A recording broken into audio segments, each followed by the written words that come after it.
Hey, welcome to the Be More Happy Show, the podcast that's all about boosting your happiness and helping you navigate life challenges. I'm your host, Morris Mo Chaisson. I'm so excited to be kicking off a brand new season with you guys. If you've been with us for the past few seasons, you know that this podcast is all about breaking through limiting beliefs, improving our relationships, and creating a life that truly fulfills us. This season, we're diving into something that affects every area of our lives: our relationships, our success, our confidence, and even our happiness. Welcome to season 4, Talk Better, Live Better, the art of effective communication. Now, why is communication so important? Because how you communicate shapes how you connect, and how you connect determines the quality of your life. Think about it. Have you ever felt misunderstood? Struggled to express what you truly felt? Avoid a conversation because you didn't know how to say what needed to be said. You're not alone. The truth is, most people never were taught how to communicate effectively. But here's the good news. Communication isn't just a skill, it's an art. And it's one that you can master. This season, we'll explore powerful communication tools, strategies, and mindset shifts that will help you speak with clarity and confidence, strengthen your relationships, navigate tough conversations with ease, become a better listener, transform the way you connect with people around you.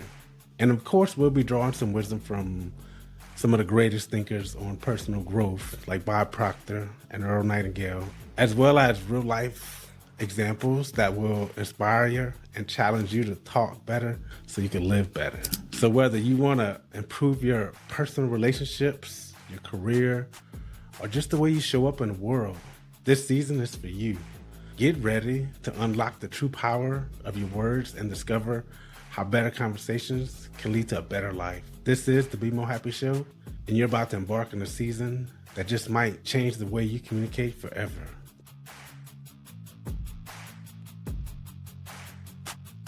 Let's get started. This is episode number 4 of season 4, Difficult Conversations Made Easy. How to say the hard things with confidence. Let's be honest.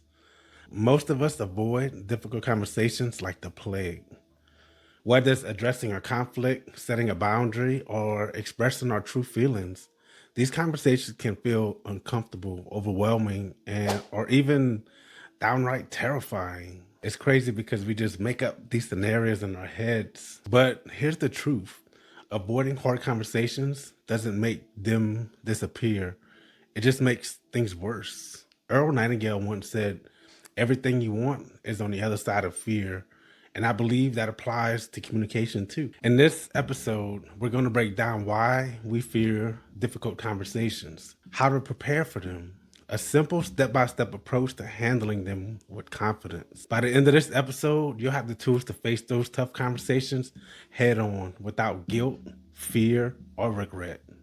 So first, why do we avoid difficult conversations? If difficult conversations are so important, why do we avoid them?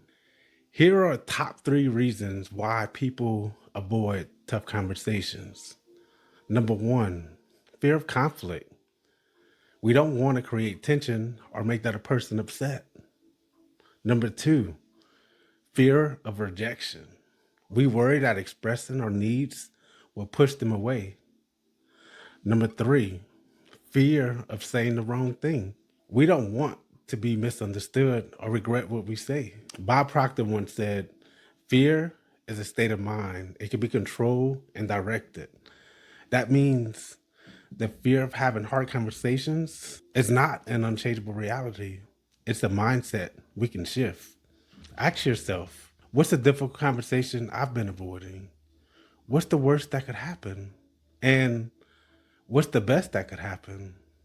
Most of the time, the fear of the conversation is worse than the conversation itself. How to prepare for a difficult conversation. The key to handling difficult conversations well is preparation.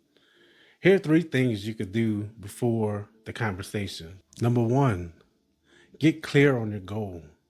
What is the main goal you need to communicate? What do you hope will come out from this conversation?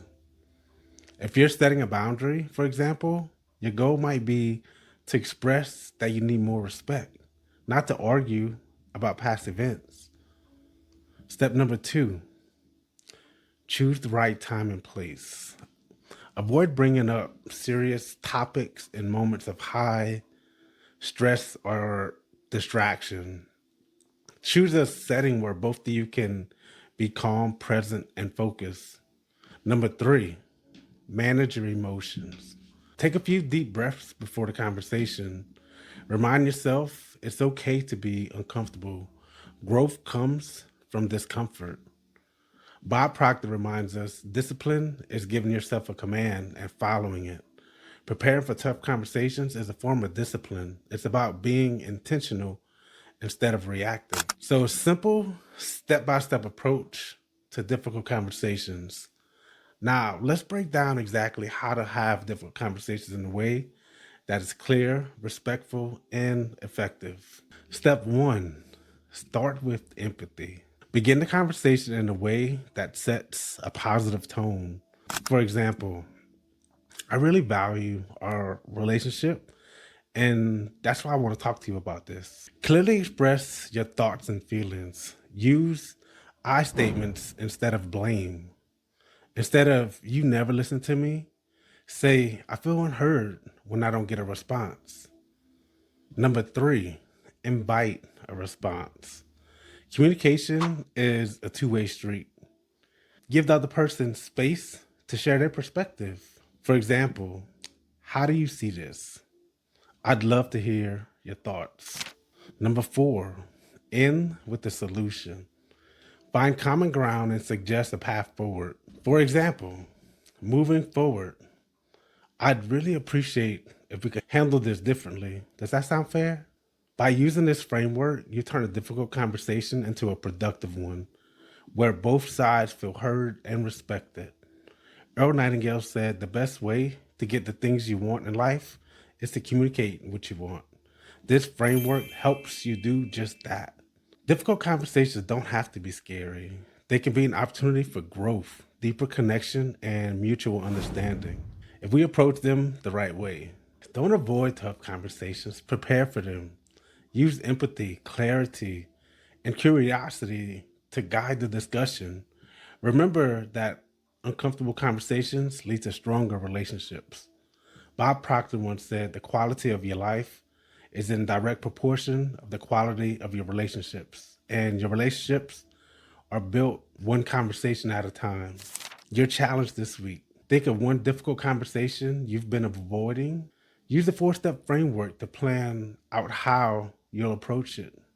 Set a time to finally have that conversation because when you talk better, you live better. This is the Be More Happy Show. Until next time, stay confident, stay courageous, and always be more happy.